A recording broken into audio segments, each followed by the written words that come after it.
We're here with Sigal Adini, who's the program director for Narconon in Southern California. She'll be able to tell us more specifically. Sigal, thank you for being here with us today. Thank you for having me. How did Narconon get started? When did it come to be? Narconon has been around since 1966. It was started by a man named Willie Benitez who had a severe heroin addiction. He was an inmate in the Arizona State Prison, and he founded Narconon. And when he was released from jail, he continued Narconon, and Narconon today is an international organization. We have centers all over the world, United States, Canada, South America, Africa, Europe, Asia. We're all over the world, and we are, primarily it was started as a rehab.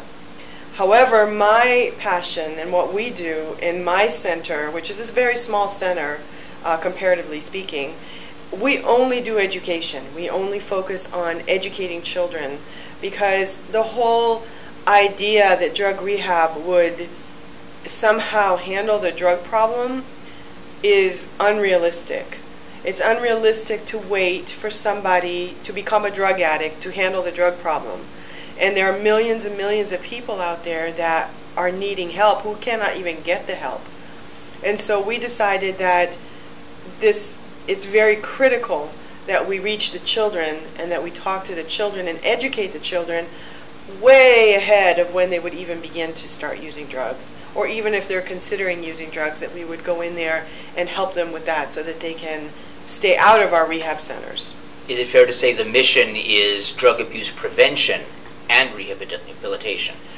For the network, yes. For the whole Narconon, for the whole international network, yes. But our Narconon is specifically incorporated as Narconon Drug Prevention and Education.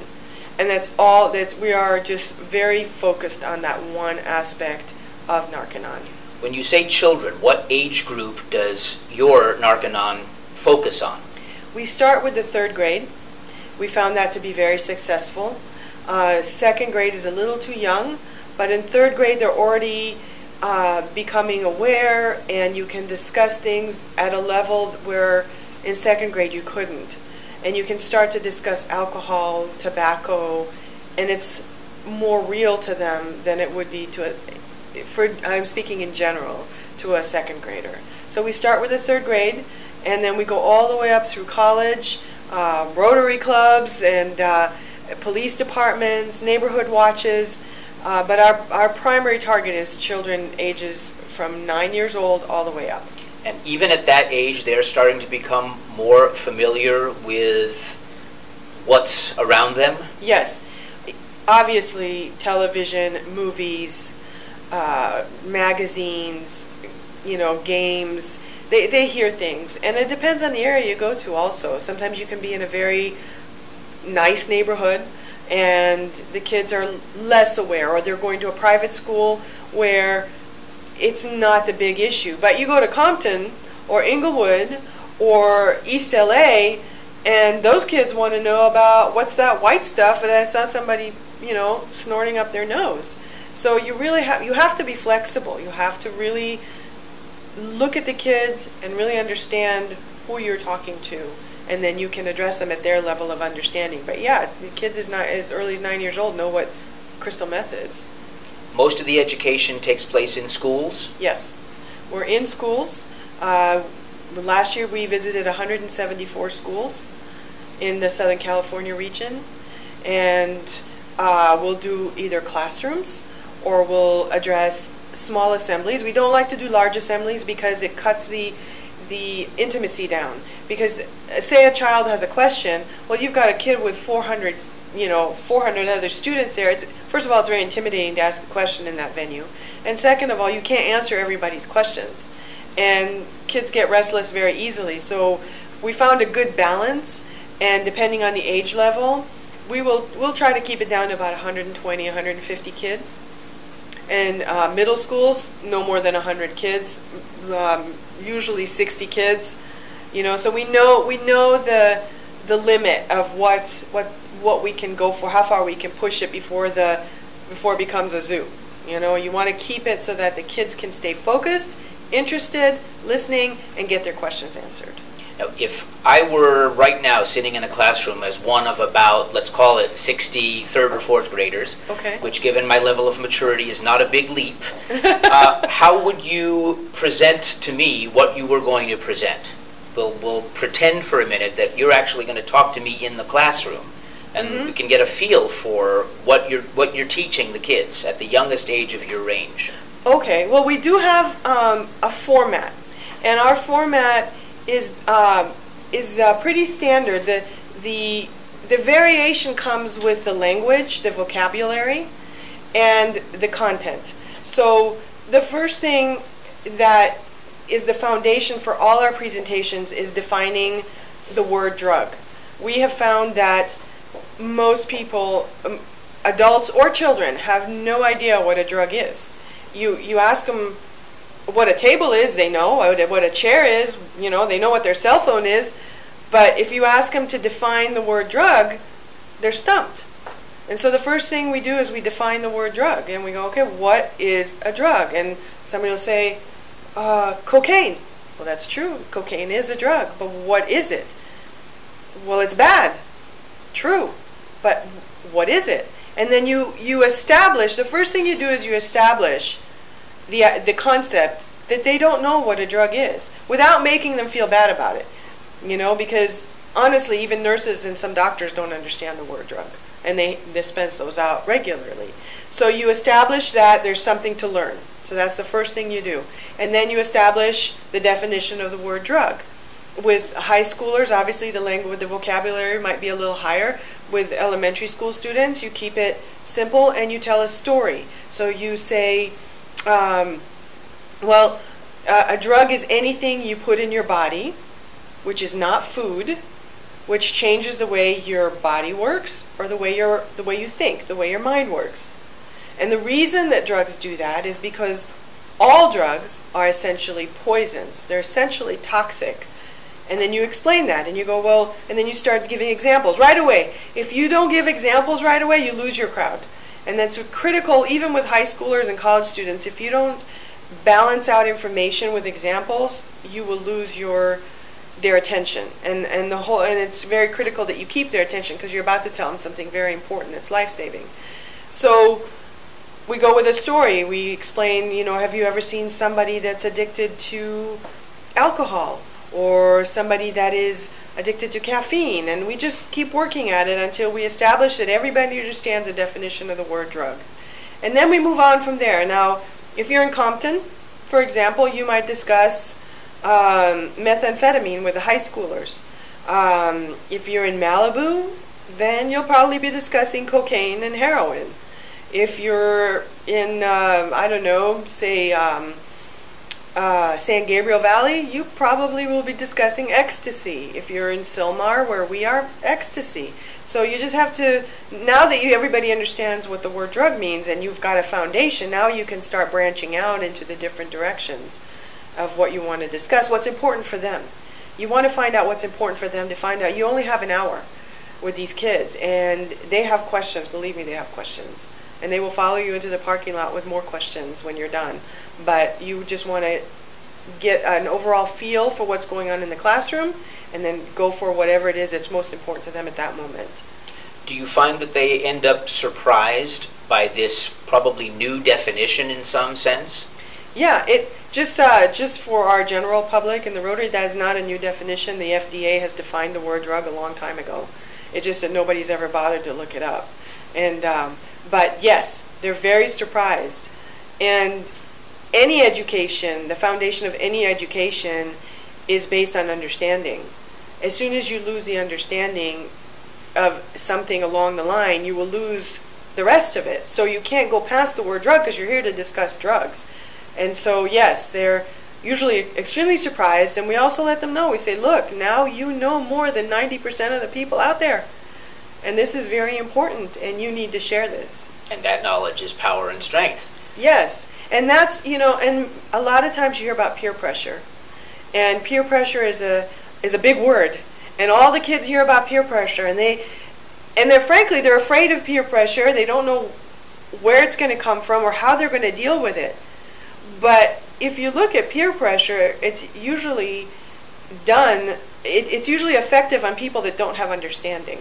Is there an age group or the students in general who have difficulty grasping the distinction that comes up between what is illegal about drugs and legal about drugs? Caffeine is not illegal. Alcohol is not illegal. Doing certain things under its influence is. Aspirin is not illegal, but many other drugs, as we think of them, are illegal. How does that play into the conversations you have? Okay, that's a very, very good question. And it comes up a lot, specifically now, these days, where legal drugs are actually killing more people than illegal drugs. And so there's always this thing where there's this concept of good drugs, bad drugs. And everybody's trying to kind of categorize good drugs as good drugs and bad drugs, but all drugs are basically, all drugs fall into that definition of drug, whether they're legal or illegal. Heroin used to be legal. Cocaine used to be legal. That doesn't make it not a drug now that it's, any drug that's now a drug and then it's illegal is still a drug.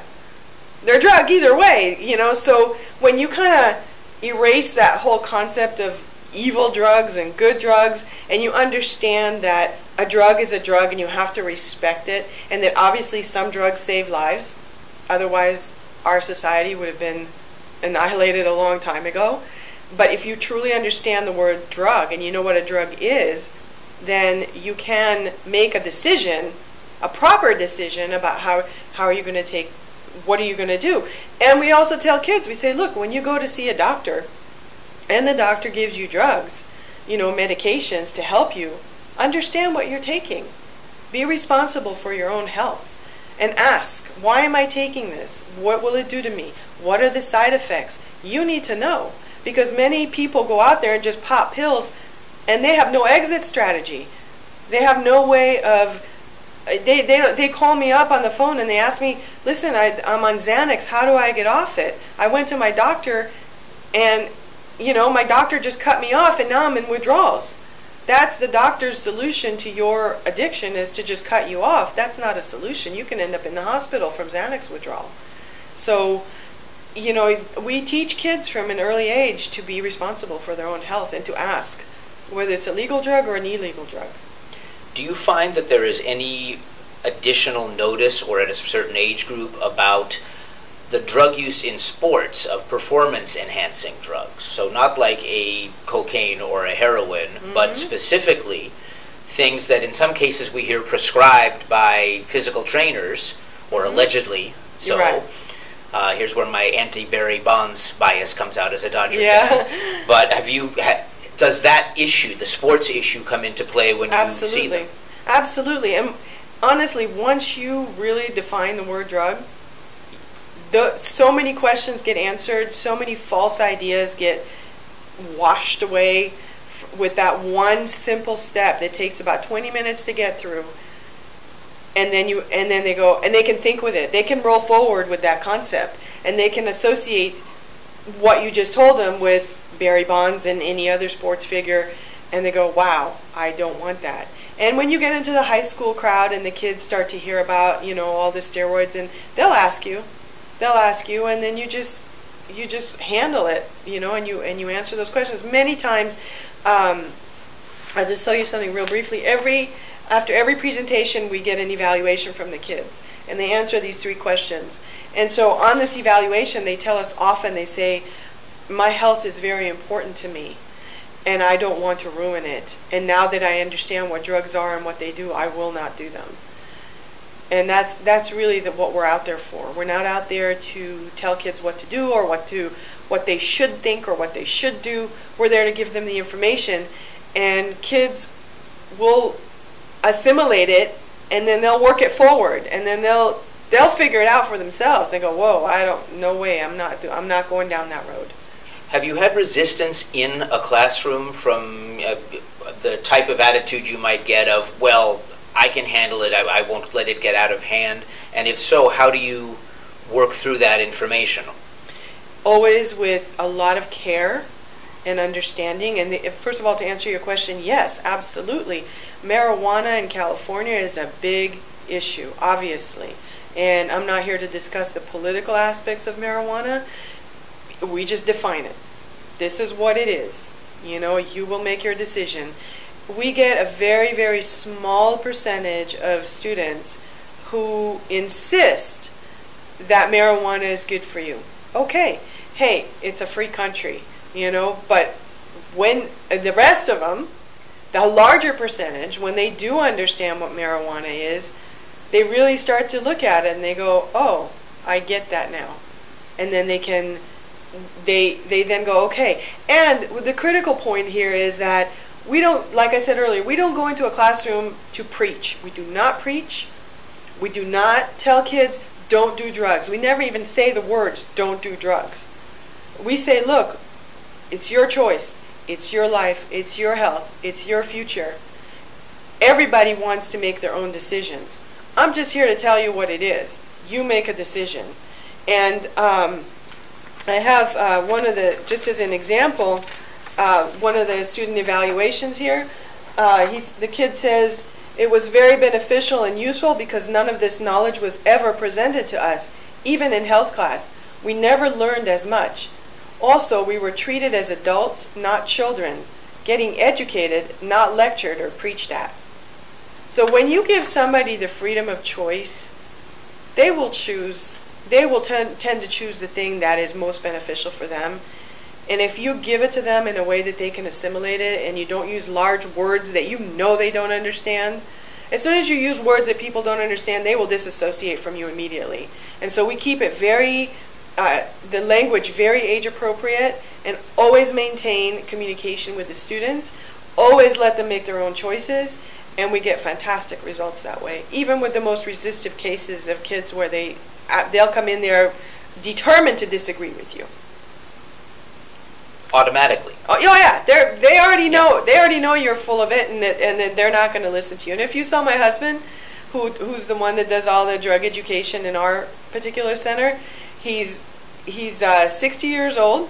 He's bald, and he's got white hair. And so he walks into Compton or Inglewood, and they're like, "Who's this white guy with the bald head? What's he going to tell us that we don't know already?" But he's very disarming, I think is the word. You know, he's just very relaxed, and he's like, hey, I'm just here to talk to you, you know. And they just melt, you know, and they can get into it. And oftentimes, like I said, they will follow him into the parking lot, asking questions and wanting to know, and they have stories to tell, and they want to share, and they appreciate. Do you have more stories? Yeah, I do, with actually. You of successes? I do. Oh, this is a cute one, which you guys will probably get a better picture of it later. We had a whole school draw pictures. I only brought one. I had a stack of pictures. And this kid says, Dear Tony, that's my husband's name, thank you so much for changing the way I think about drugs. Thank you for your inspirational speech.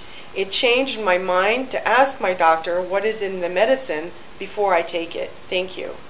And that, you know what? You just empowered that kid for the rest of his life. He now knows that he has the right to ask questions when he goes to the doctor, so that he can be responsible for his own health. And I have another one here, and the kid says, it's another student evaluation, and the kid says, definitely thankful for people like you. I have thought about doing drugs before, but never came to actually doing it. I have so much to lose over one decision, and it's not worth it. I wasn't 100% sure that I wasn't going to use them, but now I am. I can use this information by not using drugs. And that, you know, we get hundreds of these things, hundreds and hundreds and thousands. I mean, we talked to 30,000 kids last year. We've read several thousand of these, you know, and we're getting results. We know we're getting results. And we monitor it through the student evaluation. So we continuously monitor, and we know what the trends are. We know what's out there. There's a whole new trend right now with a drug called spice. So anybody in the Rotary Club that has questions about spice and bath salts, go figure, you know. Wow. I know. It's a whole new trend.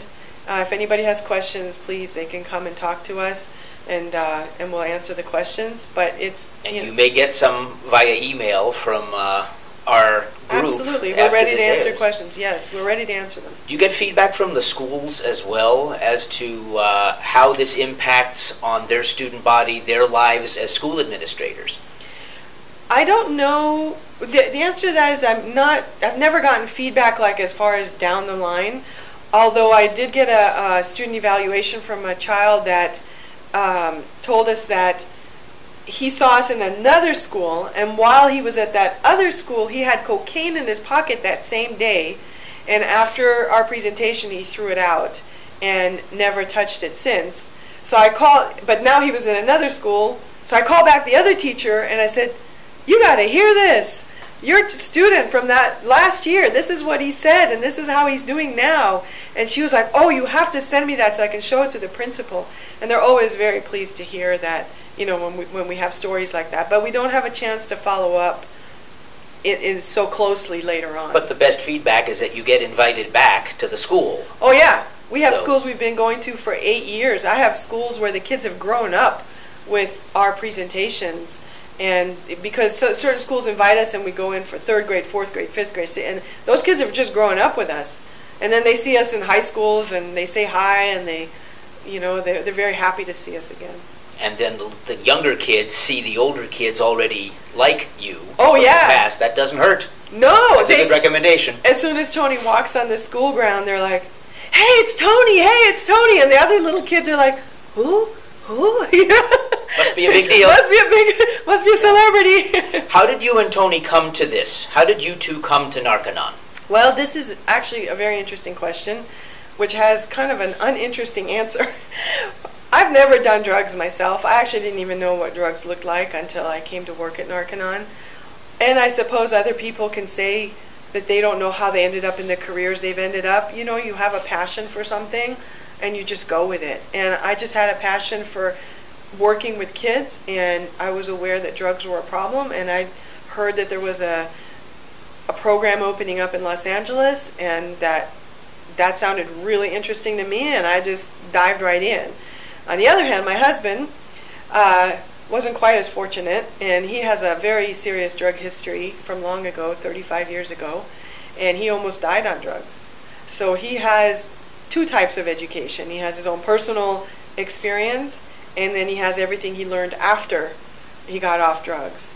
And he decided, after many years of actually taking people off drugs, he made a personal decision that it was time to keep people from getting on drugs in the first place. So, and he's very, very passionate about this.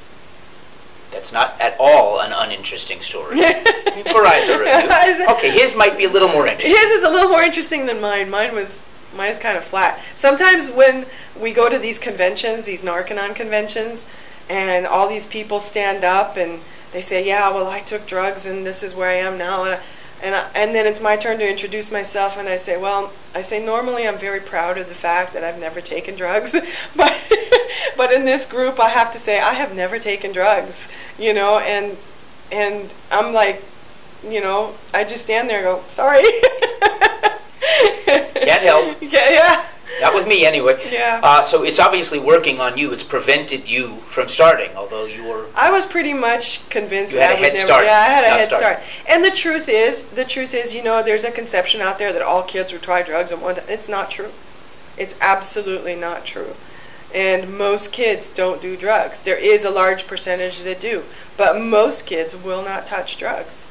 And we are there for the kids that are undecided. We're there for the kids that are not quite sure. If a kid's already started as an active drug user, that's beyond education. You can sometimes turn those kids around, but at that point, that you're talking about rehab, not education. So understanding that most of the people who will enjoy this presentation today are adults, yes, however immature, what is the most important one takeaway we should have? What's the one thing we should understand now that we might not have before we got to talk to you? People should understand that it's not a lost cause. Kids care about their future. It may not seem like it. They may seem reckless. They may seem like they're only thinking for the moment. But the truth is, kids really do care about their future. They understand when you talk to them in a way that is not judgmental. They don't want to be told what to do. They want to be self-determined about their decision. And if you respect that and you can approach a child in an effective way, you could save that child's life. And as an adult, it's critical that you be involved, not become, because I'm sure most of the people that we're talking to here are very involved in their families' lives. But if you have a chance to talk to somebody else, my biggest advice is be involved, be nosy, be interested, know who your kids' friends are, understand yourself what drugs are, and get the answers you don't have, and then be willing to sit down with your child and let them tell you what they think, and just listen, and then give them the correct information. Our job is to help parents give the correct information to their kids. So if anybody out there has a question and doesn't know how to approach their child, ask us. We will answer your questions. Sigal Adini, Program Director for Narconon, all over Southern California. Yes. And also to Tony, thank you for being with our E-Club today, and I hope we can talk again soon. It's been my pleasure. Thank you.